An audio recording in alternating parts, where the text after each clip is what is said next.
Hi viewer, நான் உங்கள் doctor Kumar பேசுகிறேன். இன்றைக்கி நம்ம நிகழ்ச்சியில் ஆண்கள் தவிர்க்கக்கூடிய உணவுகளை பார்க்க போகிறோம். பொதுவாக இந்த டாப்பிக்கில் நிறைய பொருட்களை சொல்லிட்டு வர்றாங்க. வெளிநாடுகளில் சரி, மேலை நாட்டு உணவு பழக்க வழக்கங்களாக இருக்கட்டும் சரி, அல்லது மேற்கு ஆசியா கிழக்கு ஆசியா உணவு பழக்கங்களையும் சரி, இந்த உணவுகளை நம்ம தவிர்க்க முடியாது. ஆனால் அதே நேரம் சில குறிப்பிட்ட உணவுகளில் இந்த கான்சன்ட்ரேட்டடாக உள்ள பைட்டோ ஈஸ்ட்ரஜன் அப்படின்னு சொல்லக்கூடிய பொருள்களை நம்ம கூடுமான வரைக்கும் தவிர்த்து விடுவது நல்லது. அப்படிப்பட்ட உணவுகள் ஆண்கள் பயன்படுத்தப்படும் பொழுது அந்த உடம்புல ஈஸ்ட்ரோஜன் அளவு கொஞ்சம் கொஞ்சமாக அதிகரித்து ஆண்மைத்தன்மையை குறைக்கக்கூடிய வாய்ப்புகள் அதிகமாக இருக்குது. சரிங்களா?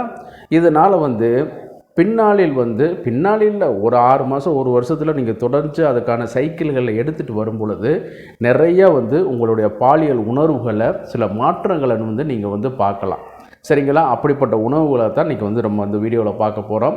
நிகழ்ச்சிக்கு போகிறதுக்கு முன்னாடி உங்கள்கிட்ட ஒரு சின்ன வேண்டுகோள். வழக்கம் போல் நிகழ்ச்சி உங்களுக்கு பிடிச்சிருந்துச்சுன்னா ஒரு லைக் கொடுங்க. நீங்கள் எவ்வளோ லைக் கொடுக்குறதுன்னு பொறுத்து தான் எங்களுடைய உங்களுடைய கிளாப் அப்படி கைதட்டுதலாக நாங்கள் நினச்சிக்கிற முடியும். இந்த நிகழ்ச்சி உங்களுக்கு மற்றவர்களுக்கு பலனுள்ளதாக இருக்குன்னு நினச்சிங்கன்னா தயவுசெய்து ஷேர் பண்ணி எங்களுக்கு ஹெல்ப் பண்ணுங்கள். தயவுசெய்து சப்ஸ்கிரைப் பண்ணி எங்களுக்கு தொடர்ந்து ஆதரவு தருமாறு மிக பணிவோடு கேட்டுக்கொள்கிறேன். நான் உங்கள் டாக்டர் குமார். வாங்க நம்ம நிகழ்ச்சிக்குள்ளே போகலாம். பொதுவாக இந்த உணவில் இந்த பைட்டோ ஈஸ்ட்ரஜன் சொல்லக்கூடிய பொருள்கள் அதிகமாக இருக்கக்கூடிய ஒரு இது இருக்குது. இது தாவர பொருள்களில் அதிகமாக இருக்கும். அதே நேரத்தில் அனிமல் ப்ராடக்டில் சில பெண் உயிரினங்கள்லேருந்து வெளிப்படக்கூடிய பால், முட்டை இவைகள் எல்லாமே அந்த ஹார்மோன் லெவலில் மெயின்டைன் பண்ணக்கூடிய காலகட்டத்தில் தான் முழு பக்குவம் அடைந்து வெளியில் வரக்கூடியதுனால என்னன்னு கேட்டிங்கன்னா அதில் அந்த ஹார்மோன் பெண் ஹார்மோனுடைய லெவல் அதிகமாக இருக்கும். அது பைட்டோ நார்மலாக அனிமலில் உள்ள ஈஸ்ட்ரோஜன் சொல்லுவாங்க. இது கொஞ்சம் கான்சன்ட்ரேட்டடாகவே இருக்கும். சரிங்களா? அந்த மாதிரியான ஒரு சில முக்கியமான நம்ம அன்றாட உணவில் பயன்படுத்தக்கூடிய சில பொருட்களை பார்ப்போம்.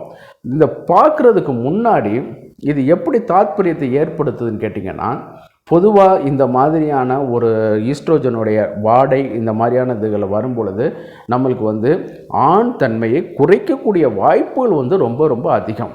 அதனால தான் நம்ம மூதாதையர்கள் சில ஒரு நெறிமுறைகளை கடைபிடித்து வைத்தார்கள். சரிங்களா? இந்த மாதவிடாய் காலங்களில் தள்ளி நம்ம இருக்கிறது, அதே நேரத்தில் நெருங்கி பழகுது, இந்த மாதிரியான இதுகள்லாம் கொஞ்சம் அவாய்ட் பண்ணி வச்சுருந்தாங்க. பால் குடிக்கிறது, இதே மாதிரியான இதுகள்லாம் கொஞ்சம் கொஞ்சமாக அவாய்ட் பண்ணி வச்சுருந்தாங்க. ஆனால் இன்றைக்கி உள்ள மாடர்ன் ட்ரெண்டில் இந்த விட்டமின், நியூட்ரிஷன் வேல்யூவு அது ஒரு காரணங்கள். ஆனால் அன்னைக்கு விட்டமின் டெஃபிஷியன்சி நிறையா இருந்துச்சு. ஆனால் இன்றைக்கி அந்த மாதிரியான பற்றாக்குறை யாருக்கும் இல்லை. எல்லாருமே ஓரளவு இந்த மட்டன், சிக்கன் இந்த மாதிரியான ஒரு ஃபிஷ் எல்லாமே ரெகுலராக எடுக்கிறதுனால அது மாறி போயிடுச்சு. இந்த மாதிரியான உணவுகளில் நம்ம எடுக்கப்படும் பொழுது 2 வகையாக பிடிவோம். ஒன்று அனிமலில் வரக்கூடிய ஈஸ்ட்ரோஜன், அடுத்து தாவரங்களில் வரக்கூடிய ஈஸ்ட்ரோஜன். இது ஈஸ்ட்ரோஜன்கிற பெயரிலே அழைக்கப்படுது. இது தாவரத்தில் வர்றது பைட்டோ ஈஸ்ட்ரோஜன்கிற பேரில் அழைக்கப்படும் போது என்னன்னு கேட்டிங்கன்னா, அதாவது அந்த ஈஸ்ட்ரோஜனுடைய டெரிவேட்டிவில் உள்ளே போன பிறகு உற்பத்தி பண்ணுவதற்கு ஏறப்பட்ட சாத்தியக்கூறுகளை அதனுடைய மூலக்கூறுகளில் உள்ளடக்கிய பொருள் தான் இந்த பைட்டோ ஈஸ்ட்ரோஜன் சொல்லக்கூடியது. இதில் தான் ரொம்ப ஸ்ட்ராங்காக இருக்கக்கூடிய ஒரு இது. சரிங்களா? இது அனிமலில் உள்ளது போன உடனே செயல்பட்டுரும். அதனாலேயும் கூட சில மாற்றங்கள் வரும். சரிங்களா? அப்போ வரும் பொழுது நம்ம அந்த மனிதர்கள் எடுக்கும் பொழுது ஆண் தன்மை குறைய ஆரம்பிக்கும். சரிங்களா? ஆண் தன்மை குறைய ஆரம்பிக்கும். பாலியல் உணர்வுகள் கொஞ்சம் வேறுபாடுகள் வர ஆரம்பிக்கும். எழுச்சித்தன்மையில் கொஞ்சம் மாற்றங்கள், அதே நேரத்தில் பெர்ஃபார்மன்ஸ் பண்ணக்கூடிய ஆற்றல்களில் நைட்ரிக் ஆக்சைடு லெவலில் இது பண்ணக்கூடிய ஆற்றல்கள் மற்றவர்களை கம்பேர் பண்ணும்போது இவர்களுக்கு குறைந்து போய் இருக்க வைக்கும். அதே நேரத்தில் 2-3 சைக்கிள்கள் நம்ம உடலுறவு எடுக்கிறவங்களுக்கு கூட கொஞ்சம் நாளாக அதில் ஒரு சலிப்புத்தன்மை ஏற்படுவதற்கும் காரணமாக இருக்கும். சிலவங்க பார்த்திங்கன்னா நல்லா அந்த பூஸ்டிங்கோடவே இருப்பாங்க. ஆனால் சிலவங்க பார்த்திங்கன்னா அது போக போக போக போக போக குறைஞ்சு ஒன்றும் இல்லாமல் போயிடும். சரிங்களா? சரி, போதும். இது இந்த எதுனாலங்கிறத நீங்கள் பார்த்துக்கிட்டீங்க. இப்படி வரும் பொழுது இந்த முக்கியமான வரக்கூடிய ஒரு உணவுகள் பார்க்கும் பொழுது தாவரத்தில் நம்ம எடுக்கக்கூடியது சோயா அப்படின்னு சொல்லக்கூடிய மீல் மேக்கர் அப்படிங்கிறது வந்து ஒரு முக்கிய இடத்த வந்து வகிக்குதுங்க. ஆமாம், இது மேலை நாடுகளில் சில உணவுகள் சொல்லியிருக்காங்க. அதில் நம்ம வந்து இங்கே சொல்லி உங்களுக்கு நேரத்தை வீணடிக்க விரும்பலை. இதில் வந்து நம்ம அன்றாடம் பயன்படுத்தக்கூடிய ஒரு இது, சரிங்களா? அதே நேரம் இது பெண்கள் சாப்பிட்டாங்கன்னா ஒன்றும் கிடையாது. இந்த சோயா மீல் மேக்கரில் வந்து அதிகமான பைட்டோ ஈஸ்டோசன் டெரிவேட்டரி காம்போனன்ட்ஸ் வந்து நிறைய எக்கச்சக்கமாக இருக்குது. அதனால வந்து என்னன்னு கேட்டிங்கன்னா, ருசினால் கொஞ்சம் கொஞ்சமாக எடுத்து என்னான்னு கேட்டிங்கன்னா, அவங்களுக்கு வந்து இந்த வந்து பெண் ஹார்மோனுடைய லெவல் வந்து அதிகரிக்கப்பட்டு ஆண் தன்மை வந்து கொஞ்சம் கொஞ்சமாக குறைய ஆரம்பிச்சிடும். அந்த அளவுக்கு வந்து பாதிப்புகள் வந்து இதில் வந்து இதாக ஆரம்பிச்சிடும். அடுத்து நம்ம பார்க்கக்கூடியதில் முக்கியமான ஒரு இது வந்து பார்த்திங்கன்னா சோம்பு. இந்த சோம்பு, சீரகம் பெருஞ்சீரகம் சொல்லுவோம் இல்லையா, அந்த பெருஞ்சீரகம் சொல்லக்கூடிய சோம்புல வந்து நிறைய பைட்டோ ஈஸ்ட்ரோஜன் கெமிக்கல் வந்து நிறையா இருக்குது. ஆமாம், அதனால தான் அது வந்து மாதவிடாய் காலங்கள்லையோ இந்த மாதவிடாய் சம்மந்தப்பட்ட வழிகளிலேயோ இந்த மாதிரியான இதுகளில் வந்து ரொம்ப நல்ல செயல்படக்கூடிய ஆற்றல், வயிற்றில் உள்ள கிராம்ஸ், பெயின், பெரிஸ்டாலிக் மூமெண்ட்னால் வரக்கூடிய பெயின் எல்லாத்தையும் நல்லா இது பண்ணி கொடுக்க வைக்கும். அதனால தான் சாப்பாடுக்கு பிறகு எடுத்துக்கிற சொல்கிற மாதிரி சொன்னாங்களாலும், ஆனால் அதில் வந்து சில நெகட்டிவான இம்பேக்ட் வந்து நம்மகிட்ட இருக்குது, சரிங்களா? இந்த ஈஸ்ட்ரோஜனை வந்து எடுத்துக்கூட இது பண்ணக்கூடிய ஒரு இது இருக்குது. அதனால் வந்து கூடுமான வரைக்கும் தவிர்த்து விடுவது நல்லது, சரிங்களா? அதே நேரத்தில் வந்து வறுத்து பொரி அரிசியோடு போட்டு பண்ணுறது, அது என்ன இருந்தாலும் அது வந்து அதில் வந்து தன்மை இருக்கும், கொஞ்சமாவது அதில் இருக்கும். அதனால் கொஞ்சம் கொஞ்சமாக நீங்கள் அவாய்ட் பண்ணுறது வந்து நல்லது. அதே நேரத்தில் வந்து வெந்தயத்தை ஊற வைத்து சாப்பிடுவார்கள் காலையில். சர்க்கரையாதி இருக்குதுங்கிறதுக்காக சாப்பிடக்கூடியதுனால ஒரு சொல்லப்பட்டாலும் அறிவியல் பூர்வமாக இன்னும் மெய்ப்பிக்கப்படவில்லை. ஆனால் பைட்டோ ஈஸ்ட்ரோஜன் லெவல் வந்து இந்த வெந்தயத்தில் அதிகமாக இருக்குங்கிறது மெய்ப்பிக்கப்பட்டது, சரிங்களா? அந்த டெரிவேட்டிவ்ஸ் இருக்கிறனால வந்து கூடுமான வரைக்கும் ஆண்கள் சூட்டை குறைக்கிறதுக்கு எவ்வளவோ மருந்துகள் இருக்குது. இளநீ இருக்குது, சரிங்களா? அந்த மாதிரியான தண்ணி நிறையா குடிக்கிறது இருக்குது, நீர் பூசணி சாப்பிடுவது இருக்குது. அதே மாதிரி சூடான உணவுகள் வகைகளை தவிர்த்து விடுவது நல்லது, சரிங்களா? ஆனால் இந்த மாதிரி வெந்தயங்கள் இது பண்ணும் பொழுது கொஞ்சம் கொஞ்சமாக ஆண் தன்மை குறையும் பொழுது இன்னும் போய் சாப்பிடும்போது அது வந்து இன்னும் கொஞ்சம் குறைய ஆரம்பிச்சிடும். ஆரம்பத்தில் கொஞ்சம் ஸ்டிமுலேஷன் பண்ணி கொடுக்க வைக்கும். அதனால தான் முதலிரவுக்கு பாலை கொடுத்து விட்றது. ஆனால் அது ரெகுலராக நீங்கள் பண்ணிங்கன்னா கொஞ்சம் கொஞ்சமாக இது பண்ண ஆரம்பித்தோம். இப்போ நான் என்ன சொன்னேன், ஃபஸ்ட்டு சோயா சொன்னேன், சோம்பு சொன்னேன், அடுத்து வந்து வெந்தயம். மூன்றாவதாக பார்க்க போகிறபோது எள்ளு. இந்த எள்ளில் வந்து அதிகமான ஈஸ்ட்ரோஜன் கண்டென்ட் வந்து இருக்குது. அதனால தான் இந்த சூதக கட்டு உள்ள பெண்களுக்கு, மாதவிடாய் கோளாறு உள்ள பெண்களுக்கு, அந்த மாதிரியான இதுகளுக்கு கர்ப்பப்பையை க்ளீன் பண்ணக்கூடிய ஒரு ஆற்றல் இருக்கிறனால வந்து என்னன்னு கேட்டிங்கன்னா, இந்த எள்ளுருண்டை இதுகள்லாம் வந்து குடித்து சாப்பிட்டு இது பண்ணுவாங்க. ஒரு டையூரிட்டிக் ஆக்ஷனாக கூட அது வந்து செயல்படும், சரிங்களா? அந்தளவுக்கு ஒரு சிறப்பான ஒரு இது, நல்ல மருத்துவ குணம் உள்ளதான். ஆனால் நம்ம சாப்டர் என்ன, ஆண்மை சம்மந்தப்பட்டது, ஆண்குறி சம்மந்தப்பட்ட, ஆண்மை எழுச்சி சம்மந்தப்பட்டது. அப்போ இதெல்லாம் நீங்கள் வந்து ரெகுலராக சிலவங்க பழக்கத்தில் வச்சுருப்பாங்க. எள்ளூருண்டை சாப்பிடுவாங்க, சோம்பு சாப்பிட்டுட்டு வருவாங்க, எங்கேயோ ஒரு நாள் மீல் மேக்கர் கிரேவி சாப்பிட்டு வருவாங்க, பிரியாணி அந்த மாதிரியான உணவுகளை வந்து சாப்பிட்டு வருவாங்க. அப்போ அதெல்லாம் நீங்கள் வந்து கொஞ்சம் கொஞ்சமாக இதை கேட்ட பிறகு நீங்கள் கொஞ்சம் கொஞ்சமாக தவிர்த்து விடுவது நல்லது, சரிங்களா? அடுத்து வந்து பார்க்கும்போது பியா நட்ஸ், ஃப்ளாக்ஸீடு. ஃப்ளாக்ஸீட்லாம் இப்போ பொதுவாக வந்து யாரும் எடுத்துக்கிறது கிடையாது. அதே நேரத்தில் வந்து இந்த சீடிங்கில் வந்து அதிகமாக இருக்குது அப்படிங்கிறது ஒரு, அதாவது விதைப்பொருட்கள், ஆல்மண்டாக இருக்கட்டும், கேஷ்யூ நட்டாக இருக்கட்டும், இதில் இருக்குதுங்கிற மாதிரி சொல்கிறாங்களோ ஒழிய, பட் அதுக்கான ஒரு ட்ரேஸ் வந்து தான் இருக்குது, அதற்கான ஆதாரப்பூர்வமான இது வந்து இல்லைங்கிறத அதில் சொல்கிறாங்க. அதனால் ஒரு 8வது இடம் 10வது இடத்துல வந்து அது வந்து வகைப்படுத்தி வச்சிருக்கிறார்கள். இப்போ நம்ம வந்து பிளான்ட்டில் வரக்கூடியது நம்ம அன்றாட உணவுப் பொருள்களில் வந்து நம்ம வந்து பார்த்துட்டோம், சரிங்களா? பிளான்ட் டெரிவேட்டிவ்ஸ் உள்ளதை நம்ம வந்து பார்த்துட்டோம்.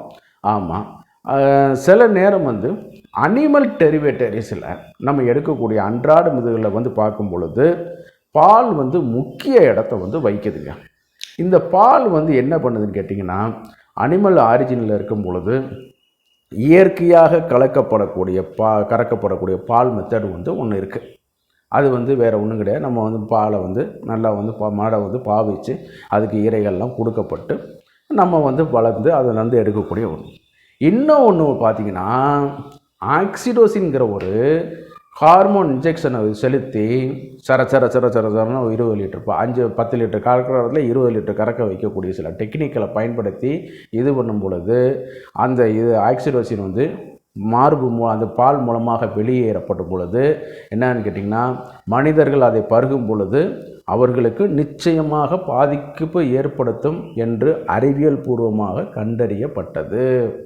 அதே நேரத்தில் வந்து அந்த பால் உற்பத்தி வரும் பொழுது அந்த சமநிலையில் வரும் பொழுது அந்த மாடு வந்து கொடுத்துட்டு இருக்கும் பொழுது எப்படி இந்த oestrogen cycle, luteinising cycle, progesterone cycle அப்படின்னு சொல்கிற மாதிரி அந்த மாதவிடாய் காலத்தில் பெண்களுக்கு எப்படி ஹார்மோன் ஃப்ளக்சுவேஷன் இருக்கோ அதே மாதிரி தான் அனிமல்ஸில் உள்ள மாடுகளுக்கும் இந்த ஹார்மோன் ஃப்ளக்சுவேஷன்லேயே வரக்கூடிய ஒரு இது இருக்கிறனால என்னன்னு கேட்டிங்கன்னா அந்த ஈஸ்ட்ரோஜன் பீக்கான பீரியடில் அது நம்ம பாலை கறந்து சாப்பிடும் பொழுது என்னன்னு கேட்டிங்கன்னா நம்மளுக்கும் அது வந்து வருவதற்கு வாய்ப்புகள் வந்து அதிகம்.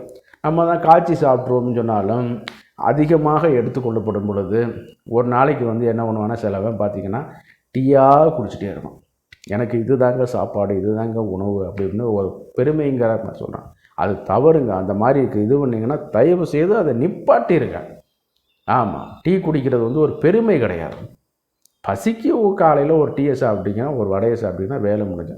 காலையில் ஒரு டீ, அப்புறம் சாப்பாடுக்கு பின்னாடி ஒரு டீ, டிஃபனுக்கு பின்னாடி ஒன்று, அப்புறம் 11:30க்கு ஒரு டீ, ஆமாம், அப்புறம் மதியம் சாப்பாடுக்கு போகிறதுக்கு முன்னாடி ஒரு டீ, அப்புறம் 3 மணிக்கு ஒரு டீ அல்லது 4 மணிக்கு ஒரு டீ, அப்புறம் 6 மணிக்கு ஒரு டீ, 9 மணிக்கு ஒரு இப்படிலாம் குடிக்கக்கூடிய ஆளுகளே இருக்குது. நம்ம இதில் பார்க்கக்கூடிய ஆளுகள் நிறைய பேஷண்ட்டுகள் என்கிட்ட சொல்லியிருக்காங்க. அப்போ இந்த டெரிவேட்டிவ்ஸில் இந்த மாதிரி இதில் வந்து ஒரு 0.1% ஈஸ்ட்ரோஜன் போயிருந்தனாலும் 10 டம்ளர் டீ குடிக்கிறீங்க ஒரு நாளைக்கு வைங்களேன், அது வந்து 10 பாயிண்ட் சேர்ந்து 1 பாயிண்ட் ஆயிராதா? ஆமாம், அந்த மாதிரி வரும்போது அப்போ வந்து 10 நாளைக்கு கொடுக்கும்போது 10% ஆயிரும். 100 நாளைக்கு குடிக்கும்போது 100% ஆயிரத்துல 3 மாதத்தில் வந்து அந்த உங்களுக்கு தேவையான ஈஸ்ட்ரோஜன் சைக்கிளை வந்து நீங்கள் இது பண்ணிடுங்க. சிலவங்க சொல்லுவாங்க விற்பனையாளர்கள் காய்ச்சி குடிக்கிறதுனால ஒன்றும் இல்லைன்னு சொல்லுவாங்க. காய்ச்சி குடித்தாலும் அதில் இருக்குது. அது வந்து சில அழியாத ஒரு பொருளாகவே அது இது பண்ணுறது. அதுக்கு பதிலாக வந்து நீங்கள் பிளாக் டீ குடிச்சுக்கிடுங்க. இந்த க்ரீன் டீக்கே சொல்கிறாங்க, அது வந்து நம்ம அறிவியல் பூர்வமானது கிடையாது. இருந்தாலும் ஒரு மாற்று பொருளாக நீங்கள் அதை வந்து பயன்படுத்தி கொள்ளலாம். நம்ம சாப்டர் என்னென்னா இந்த ஆண்மை குறைவு சம்மந்தப்பட்டதான், சரிங்களா? அதனால நம்ம அதை மட்டும் பார்ப்போம், வேறு எதுவெல்லாம் பார்க்குறதுக்கு வேண்டியது. அதனால வந்து வேணால் நீங்கள் வந்து அந்த பாலை தவிர்ப்பதற்கு வேணால் ஒரு பிளாக் டீ ஆர் பிளாக் காஃபினா நல்லா வந்து ஆண்மையை ஊக்குவிக்கக்கூடிய ஒரு பெரிய செயலை வந்து செய்யுது. அதை வந்து நீங்கள் தாராளமாக சாப்பிடலாம், சரிங்களா? அதோடு வந்து பார்த்திங்கன்னா முட்டையில் வந்து பார்க்கும் பொழுது இந்த நிறையா பைட்டோ ஈஸ்ட்ரோஜன் லெவலும் இது அதிகமாக இருக்குது. அனிமல் டெரிவேட்டிவாக இருக்கும். அதே நேரத்தில் வந்து பிளான்ட் டெரிவேட்டிவ்ஸ்க்குள்ள சில நியூட்ரிஷனும் அதில் வந்து அதிகமாக காணப்படுறதுனால வந்து என்னென்னு கேட்டிங்கன்னா இஸ் அனிமல் ப்ராடக்டாக இருந்தாலும் இந்த அளவுக்கு சில வேல்யூ ப்ராடக்டாக இருக்கிறனால அது வந்து உள்ளே போய் வந்து லேட்டாக தான் தோற்றுவிக்குது அப்படிங்கிற மாதிரி சொல்கிறாங்க, சரிங்களா? இன்றைக்கி வந்து என்னென்னா அதாவது இந்த இன்ஃபர்டிலிட்டியை ட்ரீட்மெண்ட் பண்ணக்கூடிய டாக்டர்ஸுகளுடைய இது என்னன்னு கேட்டிங்கன்னா கூடுமான வரைக்கும் ஈஸ்ட்ரோஜனை வந்து குறைக்கக்கூடிய லெட்ரோசால், குளோமிஃபன் சிட்ரேட் இந்த மாதிரியான மருந்துகளை வந்து கொடுக்கும் பொழுது கண்டிப்பாக அவர்கள் சொல்லக்கூடியது வந்து இந்த ஃப்ளாக்ஸீடு, இந்த மாதிரி பியானட்டு, இந்த மாதிரி சோயா, ஈஸ்ட்ரோஜன் சம்மந்தப்பட்ட பொருட்களை தவிர்த்திருக்கிறது தான் அங்கே சொல்கிறாங்க. ஏன்னு கேட்டிங்கன்னா இது வந்து பெண்களுக்குமே சரி மலட்டுத்தன்மையை வந்து உண்டு பண்ண கொடுக்குது. ஆமாம், அவங்க வாழ்க்கையில் அதனால தான் வந்து பால் பொருட்களை வந்து பெண்கள் வந்து அவாய்ட் பண்ணணுங்கிற நோக்கம். ஏன்னு கேட்டிங்கன்னா அதில் வந்து ஈஸ்ட்ரோஜன் கண்டென்ட் வந்து அதிகம், சரிங்களா? ஈஸ்ட்ரோஜன் கண்டென்ட் வந்து அதிகமாக இருக்கிறனால வந்து அவங்க வந்து இது பண்ணும் பொழுது அந்த ஃபெர்டிலிட்டி ஆற்றலை வந்து குறைச்சிரும். நீங்கள் வேணால் நீங்கள் சர்ச் பண்ணி பாருங்கள், அல்லது அருகில் உள்ள ஒரு கைனகாலஜிஸ்ட்டை கேட்டு பாருங்கள். இந்த கொடுக்கக்கூடிய மலட்டுத்தன்மையை ட்ரீட்மெண்ட் பண்ணக்கூடிய லெட்ரோசால், குளோமிஃபன் சிட்ரேட்டாக இருக்கட்டும், இதெல்லாம் காரணம் வந்து இந்த ஈஸ்ட்ரோஜன் சைக்கிளை வந்து பிளாக் பண்ணக்கூடியது. ஈஸ்ட்ரோஜனை வந்து பிளாக் பண்ண வச்சு அதுக்கப்புறம் அந்த லூட்டினைசிங் ஹார்மோன் வந்து பாலிகுல் ஸ்டிமுலேட்டிங் வந்து அதிகரிக்க வச்சு அந்த லூட்டினைசிங் ஹார்மோன் பேஸை வந்து கொண்டு வரக்கூடிய ஒரு ஆற்றலை வந்து பண்ணி கொடுக்க வைக்கிது. அப்போ ஒரு பெண் ஸ்டாஃபோ என்ன பண்ணுறாங்கன்னு கேட்டிங்கன்னா காஃபியாகவே குடிச்சிட்ருக்காங்க, பாலாகவே குடிச்சிட்ருக்காங்க அப்படின்னு சொல்லி பார்த்தோம்னா அவங்களுக்கு இந்த ஈஸ்ட்ரோஜன் லெவல் வந்து இதாகிட்ருக்கும். அது வந்து அவர்களுக்கு வந்து ஒரு நார்மல் தான். ஆனால் ஃபெர்டிலிட்டி இந்த மாதிரி குழந்தையின்மைக்கு நீங்கள் ட்ரீட்மெண்ட் பண்ணி கொண்டு வரும்பொழுது இவைகள் வந்து உங்களுக்கு வந்து நெகட்டிவாக உண்டு பண்ணி கொடுக்க வைக்கும். அதனால தான் இந்த மாதிரியான பொருட்களை வந்து நீங்கள் வந்து அவாய்ட் பண்ணி விடுவது நல்லது.